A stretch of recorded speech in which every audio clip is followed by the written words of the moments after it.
Iniulat na iginiit umano ng tagapagsalita ng Foreign Ministry ng China na si Wang Wenbin na pagmamay-ari ng kanilang bansa ang buong South China Sea, kabilang na ang karagatan na tinawag ng gobyerno ng Pilipinas bilang West Philippine Sea.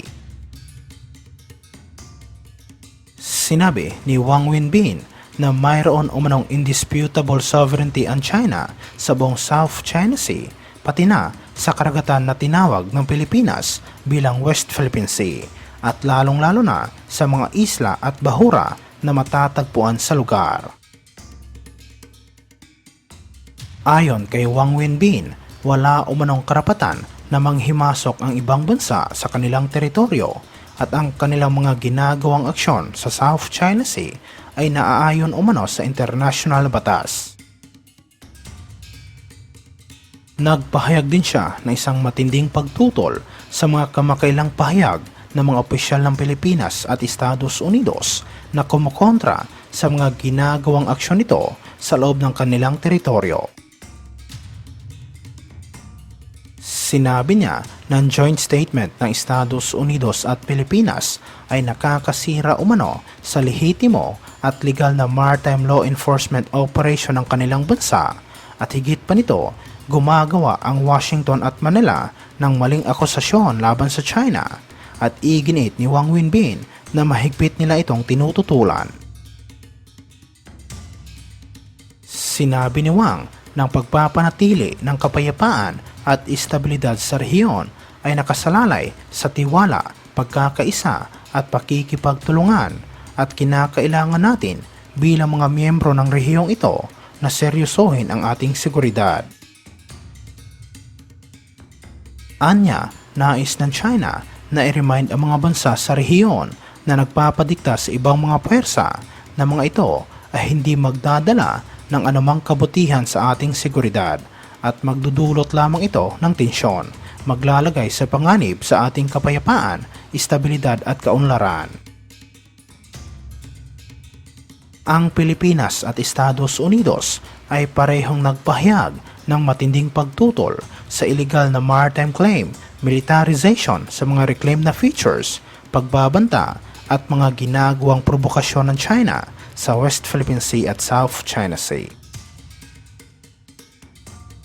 Kabilang sa mga ginagawang pagtatangka ng People's Republic of China ay ang guluhin ang mga legal na operasyon ng Pilipinas malapit sa Ayungin Shoal at ang paulit-ulit na pagkukumpulan ng mga Chinese maritime militia vessel sa ilang mga lugar na sakop na exclusive economic zone ng bansa. Sinabi rin ng Manila at Washington na mga aktibidad na ito ay nakakaapekto at nakakasagabal umano sa kabuhayan ng mga mangingisda, at iginiit na nakakasira din ito sa food security ng Pilipinas. Samantala sa ibang aspeto naman, iniulat na pinagsabihan umano ni US General si President na ito na ang tamang panahon at pagkakataon na atakihin ng US military ang China, at sinabi na handa ang kanilang sandatahang lakas na talunin ang Chinese military. Ipinaliwanag ni General ang Chief of Staff ng US military na pagkakataon ito na Estados Unidos na atakihin ang China dahil sa kawalan umano ng komunistang bansa na isang malakas na kaalyado. Sinabi niya na si Vladimir Putin na itinuturing na kakampi ni Xi Jinping ay wala umanong kakayahan na tulungan ang China dahil ang Russian military ngayon ay masyadong mahina para sumaklolo sa Chinese military. Iginiit na ito na umano ang tamang pagkakataon upang matigil na ang mga ginagawang pang-aabuso ng China sa mga kalapit na bansa nito sa rehiyon, at sinabi niya na hindi umano katanggap-tanggap ang mga ginagawang aksyon ngayon ng Chinese military.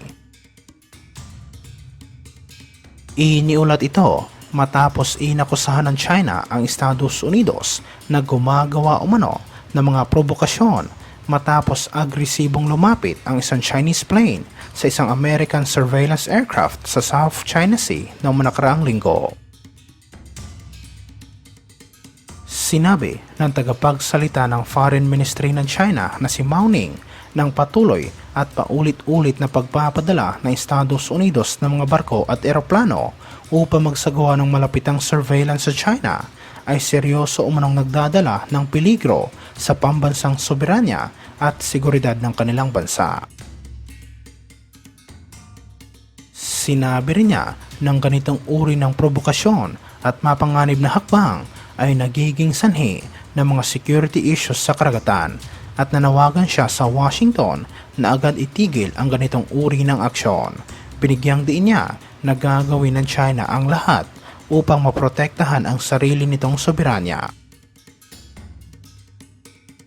Sinabi ng US military na noong nakaraang linggo, isang Chinese fighter pilot ang nagsagawa ng isang agresibong maneuver malapit sa isang American surveillance aircraft na nagsasagawa ng operasyon sa South China Sea.